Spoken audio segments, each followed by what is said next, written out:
Olá, acústicos! Hoje vamos falar sobre um tema que tem trazido desafios importantes à fiscalização ambiental, o isolamento acústico. Tenho me deparado com processos de licenciamento que chegam até mim sem a devida análise sobre a construção de cabines acústicas para compressores de GNV. A questão é crítica, pois muitos desses processos apenas apresentam medições de som total, indicando que o ruído do ambiente já está acima dos limites. No entanto, não há uma comprovação clara do quanto os compressores estão contribuindo para esse excesso de ruído, ou se as cabines construídas realmente atendem aos limites exigidos pelo zoneamento. Esse descuido sobrecarrega o setor de fiscalização, que acaba enfrentando desafios maiores na verificação e no cumprimento de normas de controle de ruído.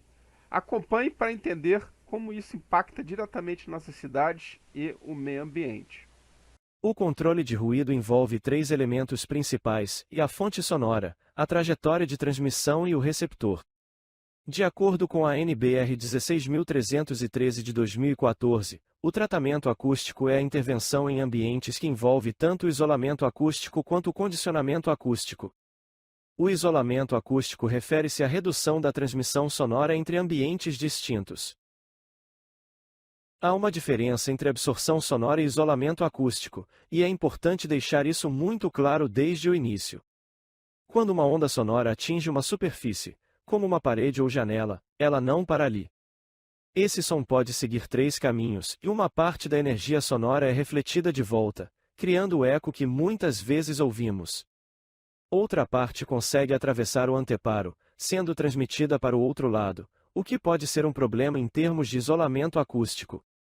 E por fim, uma parte da energia sonora é dissipada, ou seja, absorvida pelo próprio anteparo, geralmente transformada em calor. Na prática, o enclausuramento de máquinas, equipamentos ou processos ruidosos é uma técnica amplamente utilizada para controle de ruído. Mas o que isso significa exatamente? O enclausuramento consiste em criar uma caixa ou barreira ao redor da máquina, utilizando materiais isolantes acústicos. Essa estrutura reduz drasticamente a transmissão do som para o ambiente externo, permitindo que o equipamento funcione sem incomodar. No entanto, é fundamental que o projeto dessa barreira seja bem planejado para garantir que o nível de ruído gerado dentro da estrutura permaneça dentro dos limites legais. Esse tipo de medida não só melhora o conforto auditivo, mas também ajuda a manter o ambiente em conformidade com as normas de poluição sonora.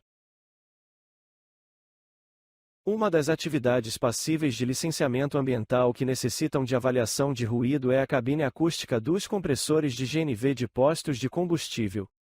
Compressor de GNV é o responsável por comprimir o gás natural para que ele possa ser armazenado e utilizado nos veículos. Mas como ele funciona? O GNV chega ao posto em uma pressão relativamente baixa. O compressor entra em ação para aumentar essa pressão, tornando o gás apto para ser transferido aos cilindros dos veículos. Esse processo de compressão é feito em estágios, onde o gás passa por um sistema de pistões ou rotores que gradualmente elevam a pressão até o nível adequado para abastecimento. É importante lembrar que, durante esse processo, o compressor pode gerar bastante ruído. Por isso, é comum a instalação de cabines acústicas, que ajudam a controlar o impacto sonoro no ambiente. No mercado atual, a demanda por soluções de isolamento acústico eficazes para compressores de GNV está em crescimento, desafiando profissionais a adotar práticas inovadoras e conformes com as normas técnicas vigentes. Quando falamos de normas técnicas brasileiras, a primeira que vem à mente é a NBR 15575, que trata do desempenho das edificações. Porém, é importante destacar que essa norma se aplica exclusivamente a edificações habitacionais. Mas e para outros tipos de construções? Aqui é onde a situação fica um pouco mais complicada. Não existe uma norma específica voltada exclusivamente para o isolamento acústico em geral. A norma que mais se aproxima disso é a NBR 12179, que ainda é válida, mas com um detalhe importante, ela foi atualizada pela última vez em 1992. ou seja, há mais de 30 anos, o que significa que muitos avanços tecnológicos e novas demandas urbanas não estão contemplados. Roteiro para projeto de isolamento acústico. O primeiro passo é a definição do nível de som. Isso envolve medir o ruído gerado pelo equipamento dentro do recinto e comparar com os limites de decibéis estabelecidos pelo zoneamento no ambiente externo. Aqui, calculamos a queda de nível de som, também chamada de delta expresso em decibéis, que é a diferença entre o som interno e o isolamento. Em seguida, passamos para a seleção de materiais. A escolha dos materiais isolantes acústicos é feita com base em valores tabelados que indicam a perda de transmissão sonora. Esses materiais são responsáveis por reduzir a propagação do som do ambiente interno para o externo. Quando a necessidade de redução é elevada, entra em cena a combinação de materiais. Para quedas de delta significativas, muitas vezes é necessário usar diferentes tipos de isolantes, levando em conta a natureza do ruído, que pode ser aéreo ou de impacto.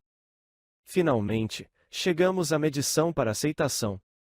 O isolamento acústico é considerado satisfatório quando os cálculos atendem aos critérios estabelecidos pela norma, com uma tolerância de até 10%. Ou seja, o projeto precisa garantir que o som gerado no interior seja reduzido o suficiente para alcançar os limites de decibéis exigidos no zoneamento. Então, para nós fazermos um estudo de caso, eu modelei essa sala do compressor, tá? Do jeito que geralmente é, né?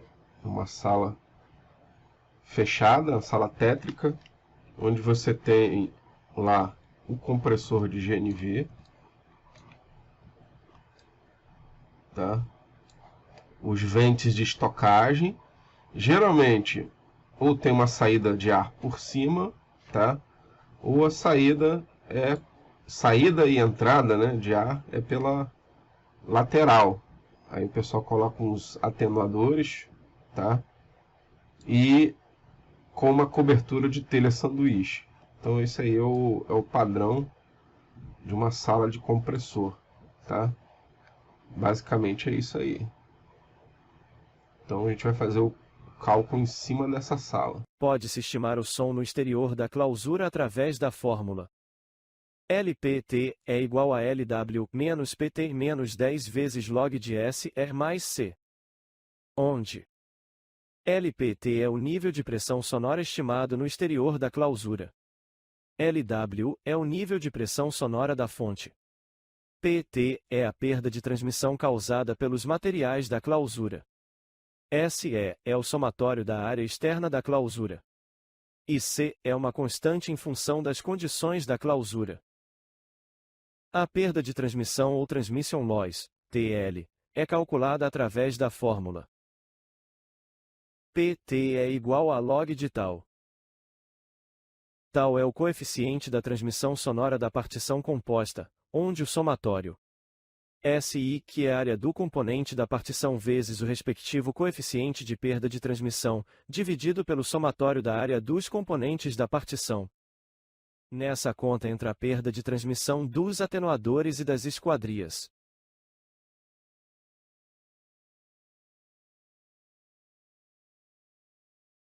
Através da fórmula calcularemos a apresentada e as condições da clausura teremos LW, o som demitido pelo compressor que é de 88 decibéis.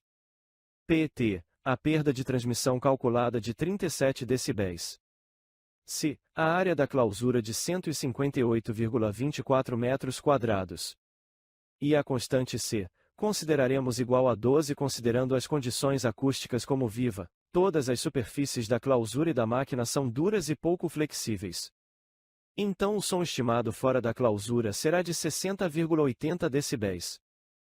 Comparando com os limites do zoneamento que são de 65 decibéis para o período diurno e 60 para o período noturno, sendo neste caso utilizaremos o limite mais desfavorável, ou seja o noturno. Sendo assim está dentro da tolerância de 10% elencados pela NBR 12179.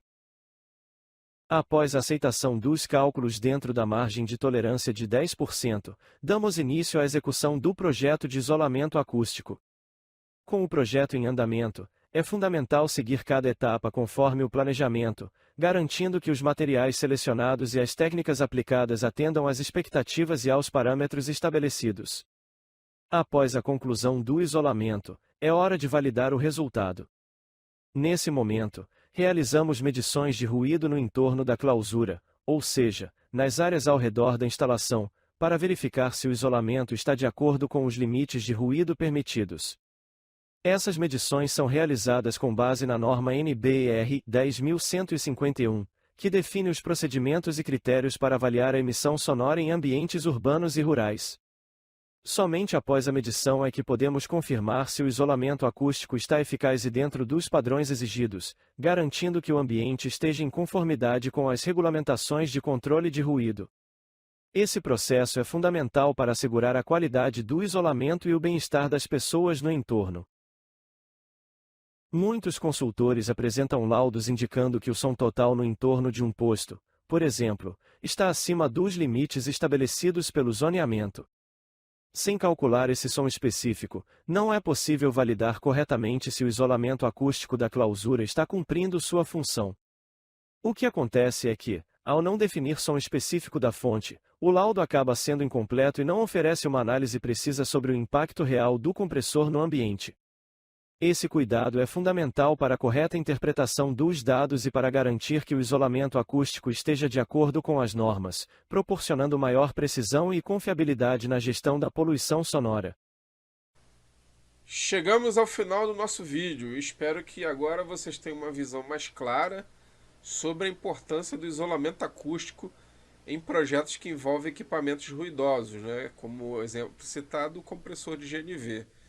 Como discutimos, o processo envolve desde a definição dos níveis de som até a seleção cuidadosa dos materiais, tudo para atingir ali a queda de ruído desejada. Mas o mais importante é fundamental que os cálculos de isolamento acústico sejam validados sempre respeitando a margem de tolerância de 10% conforme as normas. Também falamos sobre um erro comum que muitos consultores cometem, que é medir apenas o som total do ambiente, sem separar o som específico da fonte, como o som do compressor de GNV. Isso compromete a precisão do laudo e impede a validação eficaz do isolamento acústico. Além disso, o isolamento acústico deve ser avaliado durante o processo de licenciamento ambiental da atividade. Essa etapa é fundamental para garantir que os projetos atendam aos requisitos legais, minimizem os impactos sonoros no meio ambiente. Tá? Lembre-se de deixar o like e eu vou deixar aqui um cupom de desconto para vocês no meu curso de controle de ruído e combate à poluição sonora. Espero que tenham gostado. Deixe seus comentários e até a próxima.